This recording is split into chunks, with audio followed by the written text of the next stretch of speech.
Sa mundo ng relasyon, madalas nating marinig ang salitang love, trust, at commitment. Pero hindi lahat ng relasyon ay umiikot sa healthy connection. May mga pagkakataon na ang pagmamahal ay nagiging instrumento ng control, manipulation, at emotional domination. Dito pumapasok ang tinatawag na dark psychology in relationships. Ang dark psychology ay hindi simpleng pagiging seloso o pagiging moody. Ito ay ang sinadyang paggamit ng psychological tactics para maimpluwensyahan, makontrol, o mamanipulate ang partner nang hindi nila namamalayan. Madalas itong nakatago sa charm, sweetness, at intense attraction sa simula. Pero habang tumatagal, lumalabas ang pattern ng emotional confusion, self-doubt, at dependency. Sa umpisa, maaring maramdaman mo ang sobrang kilig at attention. Parang ikaw ang pinaka-importanting tao sa mundo niya. Pero unti-unti nagbabago ang dynamics. Nagiging hot and cold ang treatment. May silent treatment kapag hindi nasunod ang gusto. May guilt tripping kapag nag-express ka ng nararamdaman. At minsan, pinapagduda ka pa sa sarili mong perception ng mga nangyayari. Ang pinakadelikado sa dark psychology ay hindi ito obvious. Hindi ito laging may sigawan o pisikal na pananakit. Madalas, tahimik lang. Ito is slow emotional conditioning na unti-unting binabago ang confidence, boundaries, at identity mo sa loob ng relasyon. Maraming tao ang hindi agad nakaka-realize na nasa ganitong sitwasyon sila dahil nahahalo ang pain at pleasure. May emotional highs na sobrang saya, tapos biglang emotional lows na sobrang sakit. Ang cycle na ito ang nagiging dahilan kung bakit mahirap kumawala. Parang addiction sa validation at approval ng isang tao. Sa video na ito, i-unpack natin ang mga psychological tactics na ginagamit sa toxic relationships. Hindi para matutong manipulahin, kundi para magkaroon ng awareness. Dahil kapag naiintindihan mo ang patterns, mas nagkakaroon ka ng power para protektahan ang sarili mo. Tandaan, ang tunay na pagmamahal ay nagbibigay ng seguridad, hindi anxiety. Ang healthy relationship ay nagbibigay ng peace, hindi confusion. Kung gusto mong maintindihan kung paano gumagana ang dark psychology sa relasyon at paano mo maiiwasan ang pagiging biktima nito, samahan mo ako hanggang dulo. Number 1. Love bombing. Ang love bombing ay isa sa pinakakaraniwang dark psychology tactics sa relationships. Sa simula pa lang, parang fairy tale na agad ang lahat. Sobrang intense ng attention, compliments, gifts at affection. Parang ikaw ang pinaka-special na tao sa mundo niya. Mga linyang madalas mong maririnig. Ikaw na talaga ang hinahanap ko buong buhay ko. Iba ka sa lahat. Gusto kitang makasama habang buhay. Kahit kakakilala pa lang. Sa unang tingin, parang sweet at romantic. Pero ang totoong goal ng love bombing ay mabilis kang ma-attach at ma-hook emotionally.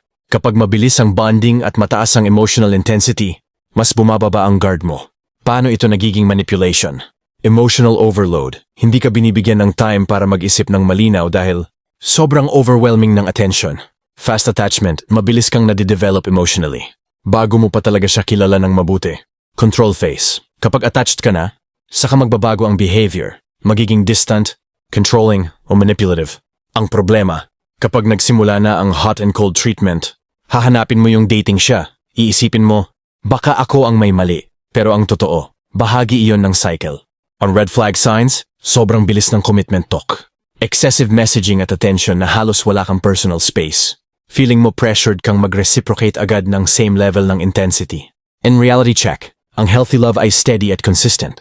Hindi ito parang roller coaster na sobrang taas agad, tapos biglang babagsak. Number 2. Gaslighting. Ang gaslighting ay isang psychological manipulation tactic kung saan pinapagduda ka ng partner mo sa sarili mong memory, perception, at feelings. Unti-unti nawawala ang tiwala mo sa sarili mo at mas lalo kang nagiging dependent sa version niya ng katotohanan. Sa simula, subtle lang ito. Maliit na corrections, simpleng pag-deny. Pero habang tumatagal, nagiging pattern. Mga linyang madalas mong maririnig. Hindi ko sinabi yan. Gumagawa ka na naman ng kwento. Ang sensitive mo talaga. Imagination mo lang yan. Baliw ka na ata. Kapag paulit-ulit mo itong naririnig, magsisimula kang magtanong sa sarili mo. Ako ba ang may mali? Nag-overreact ba ako? Tama ba ang naalala ko? Dito nagsisimula ang pagkawala ng self-trust. Paano gumagana ang gaslighting? Denial of facts. I-deny niya ang nangyari kahit malinaw sa'yo. Minimization. Ipaparamdam na maliit lang ang issue at ikaw ang OA. Blame shifting. Ikaw ang lalabas na may problema. Emotional confusion. Magiging magulo ang isip mo dahil hindi tugma ang reality mo at sinasabi niya. Warning signs. Lagi kang nagsusorry kahit hindi mo alam kung bakit. Nagkakaroon ka ng anxiety bago ka mag-open up. Pakiramdam mo hindi ka na sigurado sa sarili mong judgment. Mas pinaniniwalaan mo na ang version niya kaysa sa sarili mong nararamdaman. Truth. Ang healthy relationship ay may open communication at accountability.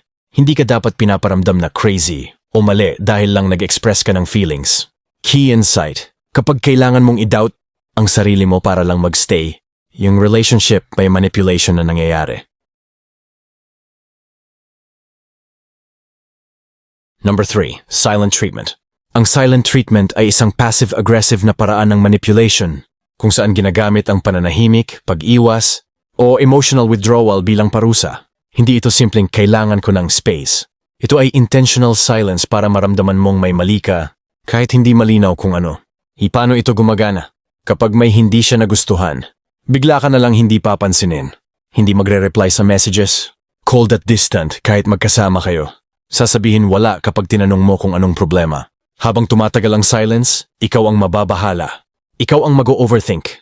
Ikaw ang unang magsusorry, kahit hindi mo alam ang kasalanan mo. Psychological effect. Ang silent treatment ay nagtatarget sa fear of rejection at abandonment. Natural sa tao ang matakot ma-ignore o ma-isolate. Kaya para matapos ang discomfort, gagawin mo ang lahat para maayos, kahit ikaw lagi ang nag-a-adjust. Unti-unti, bababa ang confidence mo. Matatakot ka nang mag-open up. Maglalakad ka na parang on eggshells para hindi siya matrigger. Red flags.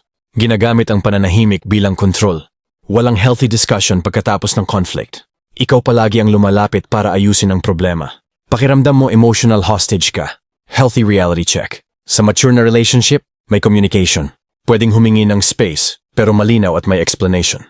Hindi ka dapat pinaparusahan sa pamamagitan ng emotional withdrawal. Key insight. Kapag ang katahimikan ay ginagamit para kontrolin ka, hindi iyon peace, iyon ay manipulation.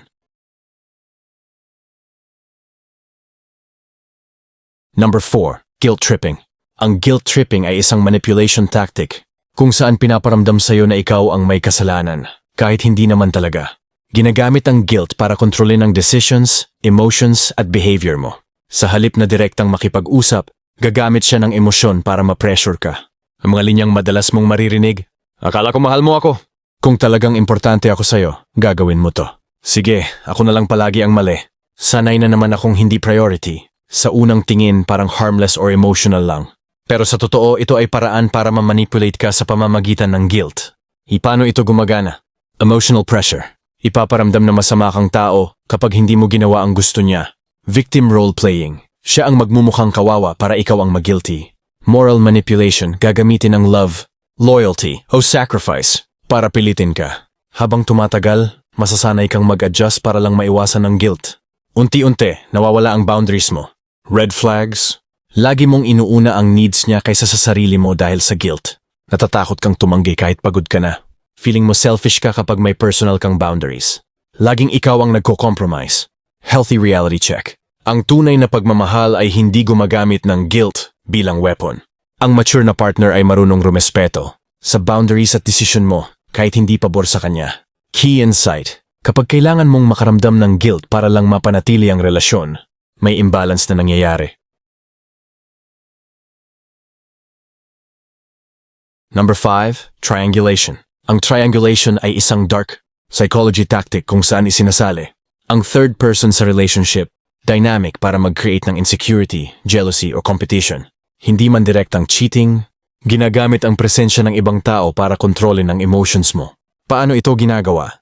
Biglang magbabanggit ng ex, mas understanding pa ex ko dati. Iko-compare ka sa ibang tao, buti pa si ganito supportive. Magpo-post ng bagay na alam niyang pagseselosan mo. Magpaparamdam na may ibang interesado sa kanya. Ang goal? It's ay trigger ang insecurity mo para mas lalo kang mag-effort at kumapit. Psychological effect. Natural sa tao ang matakot mapalitan. Kapag may perceived competition, tataas ang anxiety at desire mong patunayan ang sarili mo. Unti-unti, magiging hyper-aware ka sa ibang tao sa paligid niya. Mag-o-overthink ka palagi. Mas lalakas ang emotional attachment dahil sa fear of loss. Turuang tinatawag na scarcity effect. Kapag pakiramdam mo limited ang access mo sa isang tao, mas lalo mo siyang gugustuhin. Red flags, madalas kaniyang ikumpara sa iba. Pinaparamdam niyang maraming option siya, ginagamit ang selos para itest ka. May pattern ng paggawa ng drama involving third parties. Healthy reality check. Sa secure na relasyon, walang competition. Walang kailangan patunayan. Walang third person na ginagamit para lang makontrol ang partner. Key insight. Kapag ginagamit ang selos bilang strategy, hindi iyon romance. Iyon ay psychological manipulation. Number 6. Hot and cold behavior.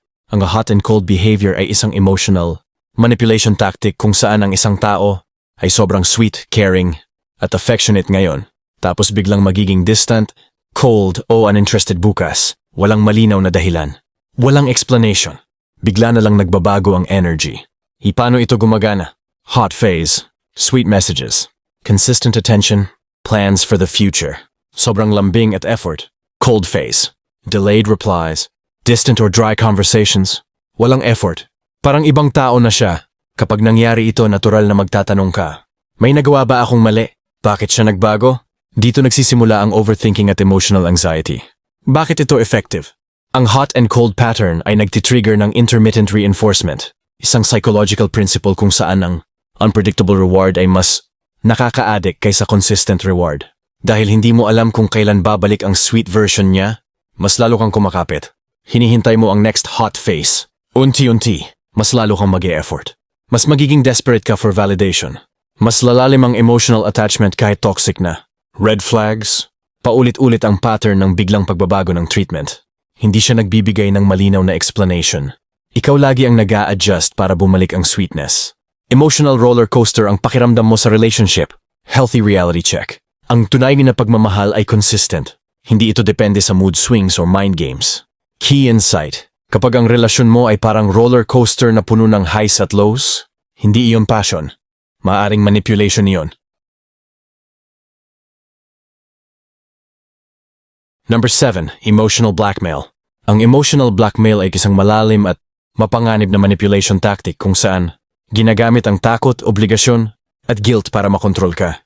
Hindi ito laging sigaw o galit. Minsan mas ito may dramatic statements, ultimatums, o emotional threats na naglalagay sa'yo sa pressure. Mga karaniwang linya.